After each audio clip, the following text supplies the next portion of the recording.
आज के टाइम में जब डायरेक्ट सेलिंग की बातचीत करते हैं, न्यूज़पेपर में भी आता है और बहुत सारे लोग मानते हैं कि आने वाले टाइम का बिजनेस है जी। लेकिन जब एक नया व्यक्ति डायरेक्ट सेलिंग चुनने जाता है कि मुझे किस कंपनी के साथ में जाना है, हालांकि गाइडलाइंस हैं, वो गाइडलाइन को चेक कर सकता है कि ये कंपनी इस गाइडलाइंस को फॉलो कर रही है या नहीं कर रही है, लेकिन उसे उतनी जानकारी नहीं होती आरंभ में। राइट। एक व्यक्ति को अगर सही कंपनी चुनना है जी। तो वो किन चीज़ों का ध्यान रखे, क्या, हालांकि किताब में आपने बड़ी बखूबी इस चीज़ को कवर किया है, तो मैं चाहूँगा कि हमारे व्यूअर्स के सामने आप संक्षेप में इस चीज़ को बताएं कि एक अच्छी कंपनी मतलब क्या क्या चेक किया जाए। देखिए, अगर एक सिंपल और सरल सा हम फ्रेमवर्क रखें, क्योंकि जो भी आदमी या जो भी डिस्ट्रीब्यूटर किसी के पास जाएगा वो अपनी कंपनी को ही बेहतर बताएगा, राइट। और ये समस्या आती है कि अब मैं किसकी बात सुनूं। तो अगर हमारे पास एक फ्रेमवर्क हो जाए, एक यूनिवर्सल फ्रेमवर्क बन जाए, तो हम उसमें आकलन कर सकते हैं कि कौन सी कंपनी करनी चाहिए, किसमें फ्यूचर ब्राइट है, राइट। तो 4 चीजें अगर आप किसी भी एक कंपनी में देख लें, कोई भी, अगर उन 4 कंपनी, इन चारों को मैं ऐसा बोलता हूं, ये 4 स्तंभ हैं जिसपे एक डायरेक्ट सेलिंग कंपनी की नींव है। ये चारों स्तंभ, इस पे एक कंपनी खड़ी है। अगर ये चारों स्तंभ मजबूत रहेंगे तो कंपनी पीढ़ी दर पीढ़ी तक रहेगी और डिस्ट्रीब्यूटर्स अपने वो सारे सपने पूरे कर पाएंगे जो सोचकर वो डायरेक्ट सेलिंग चुनते हैं। तो इन चारों स्तंभ को अगर मैं आपसे एक एक करके बताऊं, तो पहला है कंपनी की क्रेडिबिलिटी और कंपनी का ट्रैक रिकॉर्ड। कंपनी की क्रेडिबिलिटी और ट्रैक रिकॉर्ड बोले तो डायरेक्टर्स कौन है, क्या करते थे, कितनी पुरानी कंपनी है, रजिस्ट्रेशंस वगैरह सब पूरे हैं कि नहीं, सरकार के द्वारा ये कंपनी मान्यता प्राप्त है या नहीं। और अब जब से एफडीएस से हमारे साथ है, आईडीएस से हमारे साथ है, तो ये बहुत एक सिंपल, एक छोटी सी चीज अगर हम चेक कर लें, कम से कम वो कंपनी एफडीएस से और आईडीएस से जैसी संस्थाओं से मान्यता प्राप्त कंपनी हो, उनकी मेंबर हो, राइट। तो ये कंपनी की क्रेडिबिलिटी और ट्रैक रिकॉर्ड सबसे जरूरी। नंबर 2, कंपनी के पास में अच्छे प्रोडक्ट्स और सर्विसेज होने चाहिए।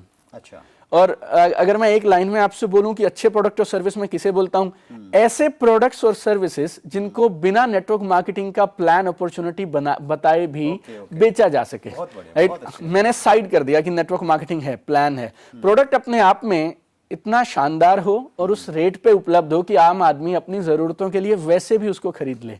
ऐसे प्रोडक्ट और services, product value for money होना चाहिए। यस। क्योंकि बहुत सारी कंपनीज, क्योंकि हिंदुस्तान में इंडस्ट्री बूम कर रही है, तो बहुत सारी नकली कंपनीज डमी प्रोडक्ट्स दिखा देती हैं। वो प्रोडक्ट में ना तो कुछ वैल्यू है, ना आप उसे अदरवाइज उसके 1/10 कॉस्ट पे भी, 10वें हिस्से की कॉस्ट में भी उसको नहीं खरीदेंगे। लेकिन क्योंकि सरकार की गाइडलाइंस है, उन्हें पूरा करने के लिए कई बार कंपनीज एक पर्दा जैसा दिखाती हैं, डमी प्रोडक्ट्स। तो वैल्यू फॉर मनी अगर हम चेक कर लें तो वो प्रोडक्ट्स और सर्विसेज, ये दूसरा स्तंभ हो गया। बहुत सही सर, मैं एक चीज इसी पॉइंट में और ऐड करूंगा, आप अपने पॉइंट्स कवर करेंगे। जो गाइडलाइंस हैं सेंट्रल गवर्नमेंट के द्वारा जो इशू की गई है, उसमें भी बहुत साफ साफ लिखा गया है कि कंपनी जो प्रोडक्ट अवेलेबल करवा रही है, जो सर्विस दे रही है, वो वैल्यू फॉर मनी होनी चाहिए। अगर वो वैल्यू फॉर मनी का प्रोडक्ट नहीं है, तो इट मींस वो गाइडलाइंस को फॉलो नहीं कर रहा है। बहुत बढ़िया सर। तो पहला हुआ कंपनी की क्रेडिबिलिटी और ट्रैक रिकॉर्ड, दूसरा हुआ कंपनी के प्रोडक्ट्स और सर्विसेज, तीसरा कंपनी का जो इनकम प्लान है वो भी बेहतरीन इनकम प्लान हो और गवर्नमेंट की गाइडलाइंस के साथ में इनकम प्लान हो।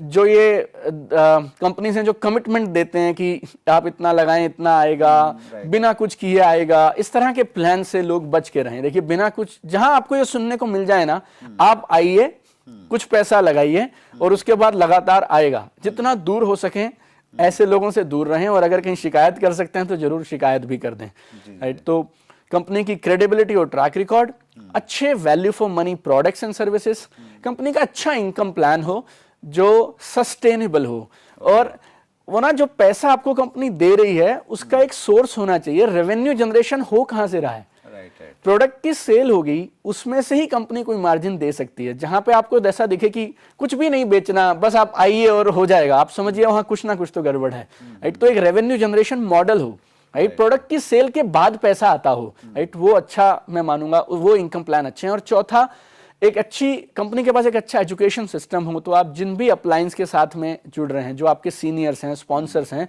उनके पास भी एक प्रूवन तरीका हो, काम कैसे किया जाए, काम को कैसे आगे बढ़ाया जाए। आपको कुछ टूल्स वूल्स ब्रोशर्स वगैरह कुछ कंपनी दे दे, ताकि आप अपनी नौकरी या अपनी दुकान के साथ, स्टूडेंट्स हैं तो साथ साथ कर पाएं इसको। तो ये चारों चीजें अगर ठोस रहेंगी तो वो कंपनी के साथ आंख मूंद करके अच्छा समय है हिंदुस्तान में आज शुरू करने का, ज़रूर करना बहुत चाहिए। बढ़िया सर, आपने गाइडलाइंस को 4 शब्दों में बहुत अच्छे से आपने समअप किया, ये बहुत अच्छी चीज़ है। Thank my you so pleasure much. Sir, my pleasure. Deepak Bajaj एक कामयाब शख्सियत बहुत सारे क्षेत्रों में। दोस्तों, आपको हमारा आज का ये पहला एपिसोड कैसा लगा, उसके लिए हमें आपकी राय चाहिए। आप कमेंट बॉक्स में जाके ज़रूर बताइए।